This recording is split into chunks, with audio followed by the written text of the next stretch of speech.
김대호TV의 2021년 32회 공인중개사 시험 부동산 학개론 37번을 풉니다. 자, 37번은 감정평가에 관한 규칙상 용어의 정의로 틀린 것, 감정평가에 관련된 용어에 대한 문제가 꼬박꼬박 매년 출제됩니다. 그래서 감정평가에 대한 용어는 반드시 숙지하고 있으시기 바랍니다. 아주 쉬운 문제죠. 단어의 뜻만 알면 감정평가에 대한 용어의 정의는 맞출 수 있습니다. 감정평가에서 주로 사용되는 용어에 대한 정의를 꼼꼼히 숙지하시기 바랍니다. 자, 감정평가는 기준 가치가 있죠. 기준 가치란 감정평가의 기준이 되는 가치를 말합니다.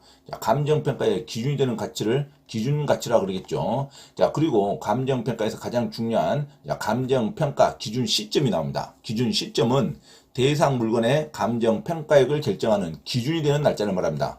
감정평가의 결정이 되는 기준이 되는 날짜를 기준 시점이라고 합니다. 그러니까 감정평가액을 결정하기 위해 가격 조사를 완료한 일자가 기준 시점이 되겠습니다. 현장 조사를 완료한 날짜라든가 평가 보고서를 작성한 날짜, 가격 조사를 개시한 일자가 기준 시점이 아니라 감정평가액을 결정하기 위해 가격 조사를 완료한 일자를 기준 시점이라 그럽니다. 그 기준 시점에 기준 가치란 감정평가의 기준이 되는 가치를 기준 가치라 그럽니다. 그리고 또 자주 나오는 용어가 2번 가치 형성 요인이라는 말이 아주 자주 나옵니다. 가치 형성 요인이라는 것은 대상 물건의 경제적 가치에 영향을 미치는 일반적 요인, 지역적 요인, 개별적 요인을 가치 형성 요인이라 그럽니다. 그래서 가치 형성 요인이라는 것은 핵심적인 시장적 가치에 영향을 미친 게 아니라 경제적 가치에 영향을 미친다고 해야 됩니다. 지금 현재의 바탕을 둔 시장 가치에 영향을 미치는 게 아니라 미래의 장래성에 영향을 미치는 경제적 가치에 영향을 미치는 일반 요인, 지역 요인, 개별 요인을 말한다. 반드시 경제적 가치라는 말을 숙지하고 있어야 됩니다. 자, 지문에 시장적 가치에 영향을 미친다면 틀린 문장으로 갑니다. 시장적 가치에 영향을 미친 게 아니라 경제적 가치에 영향을 미치는 일반 요인, 지역 요인, 개별 요인을 말한다. 그게 가치 형성 요인이라고 그럽니다. 그래서 2번도 맞는 문장이죠. 그 다음에 감정평가 이론에서 가격을 평가하는 방법이 3가지가 있는데 원가법, 거래사례 비교법, 수익 환원법이라는 게 있습니다. 원가법이라는 것은 대상 물건의 재조달 원가에 감가 수정을 해요. 대상 물건의 가격을 산정하는 감정평가 방법을 말합니다. 항상 원가법은 재조달 원가를 결정하는 겁니다. 자, 만드는 원가가 있겠죠. 그것을 다시 평가하는 것을 재조달 원가라고 합니다.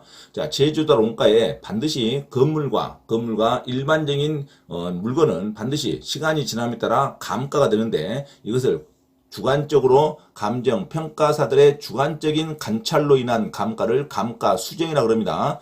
주관적인 감가를 인정하는 것이 감정평가의 묘미죠. 그래서 감정평가가 감정평가사가 주관적으로 감가는 감가 수정을 하여 대상 물건의 가격을 산정하는 감정평가 방법을 원가법이라고 합니다. 원가법이란 대상 물건의 재조달 원가에 감가 수정을 하여 대상 물건의 가격을 산정하는 방법을 감정평가 방법을 원가법이라고 그러고, 자, 4번째 거래사례 비교법이란 대상 물건과 가치 형성 요인이 같거나 비슷한 물건의 거래 사례와 비교하여 서로 간에 비교한다는 것이 거래사례 비교법입니다.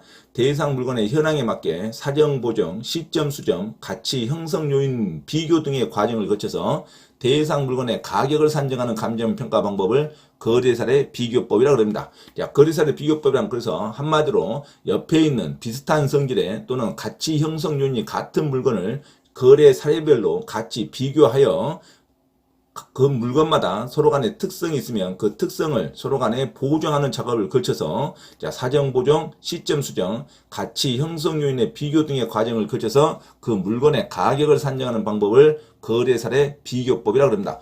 거래사례 비교법은 무조건 거래사례와 비교하는 과정을 거친다. 자, 비교하는 과정에 크게 사정 보정, 시점 수정, 가치 형성 요인 등을 비교하는 과정을 거치는 가격 평가 방법을 거래사례 비교법이라고 합니다.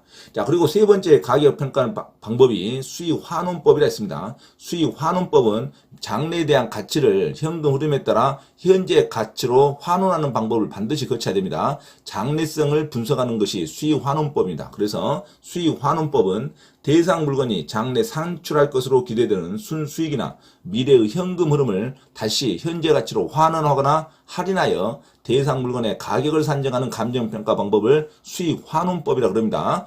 지문이 5번에 수익분석법이라고 문제가 나오면 틀린 문장이죠. 그래서 정답은 5번으로 기억하시기 바랍니다. 수익분석법이 아니라 수익환원법으로 고쳐야 됩니다. 수익환원법이란 대상 물건이 장래 산출할 것으로 기대되는 순수익이나 미래의 현금 흐름을 환원하거나 할인하여 미래의 가치를 다시 현재 가격으로 반드시 환원해서 가격을 매겨야겠죠. 그래서 미래의 가치, 미래의 현금 흐름을 환원하거나 할인하여 대상 물건의 가격을 산정한다는 단어가 나와야 수익환원법이 되겠습니다. 그래서 5번에 수익분석법이라는 단어가 나왔기 때문에 5번을 틀린 문장으로 갑니다.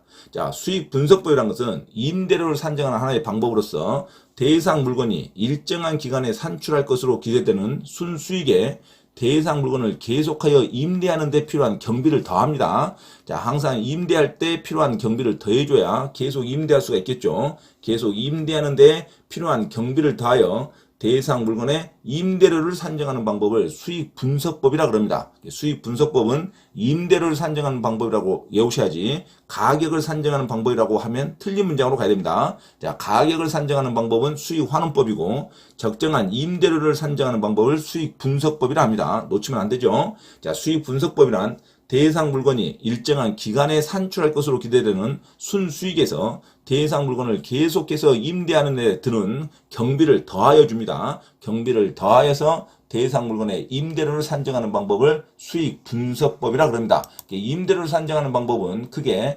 적산법, 임대사례 비교법, 그리고 수익분석법이 있다는 거 반드시 놓치시면 안 됩니다. 가격을 평가하는 방법은 원가법, 거래사례 비교법, 수익환원법이 있다는 거 반드시 구별하시고 임대료를 산정하는 방법은 적산법, 그 다음에 임대사례 비교법, 수익분석법이 있다는 거 반드시 구별하시기 바랍니다. 그래서 문제 5번, 자, 수익분석법이 가격을 산정한다고 말해서 정답은 5번이 틀린 용어의 정의로 생각하시면 됩니다. 정답은 5번으로 기억하시고, 자, 임대료를 평가하는 방법이 적산법이 있는데 적산법은 가격 시점에 있어서 대상 물건의 기초가격을 기대이율로 곱하여, 자, 기대이율이죠. 이자를 곱하여 산정한 기대수익에서 대상 물건을 계속하여 임대치 하는 데 필요한 경비를 가산하여, 자, 임대료를 산정하는 방법을 적산법이라고 그럽니다. 그러니까 기대되는 이자를 곱하여 줍니다. 그리고 경비를 가산해서 임대료를 산정하는 방법을 적산법, 임대사료 비교법은 모든 사례에 대한 임대료나 사정보정치, 시점 수정치,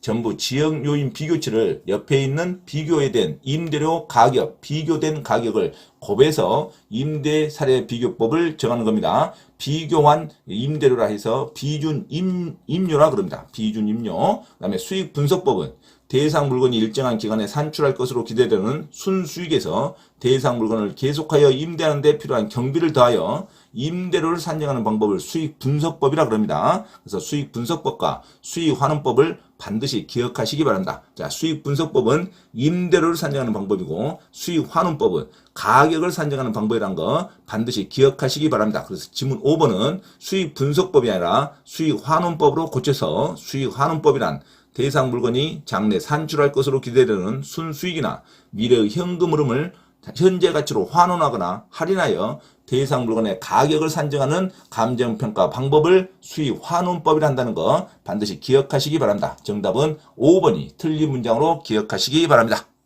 공인중개사 시험 자격증을 반드시 취득하고자 하는 분은 개인 또는 그룹으로 원장 직접 과외 수업을 신청할 수 있으며 공인중개사 고시학원 또는 회사에서의 공인중개사 시험 전과목 특강 및 경매 실무 강의도 가능하니 많은 신청을 바랍니다. 또한 공인중개사 시험 전과목 특별 무료 강의를 듣고자 하신 분은 매주 토요일 오후 1시부터 5시까지 서울 강서구 내발산동에 위치한 발산초등학교 맞은편 소생교회로 참석하시면 됩니다. 이상 화면 오른쪽 공지사항을 참조하시고 기타 문의는 김대호 원장 전화번호 문자로 신청하시기 바랍니다. 감사합니다.